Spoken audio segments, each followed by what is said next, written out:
これより4つのテストの手話を説明いたします。真実か、ファスナーを上げるように襟を正します。そしてどうか、皆さんに自分に問います。みんなに公平か、両手を広げます。そして問います。好意、手と手を合わせます。友情、それを回します。深めるか、自分の心に近づけます。そして問います。みんなのためになるかどうか、そして問います。以上です。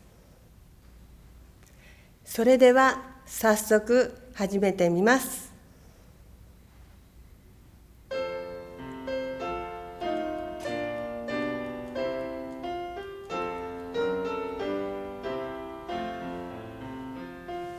真実かどうか、みんなに公平か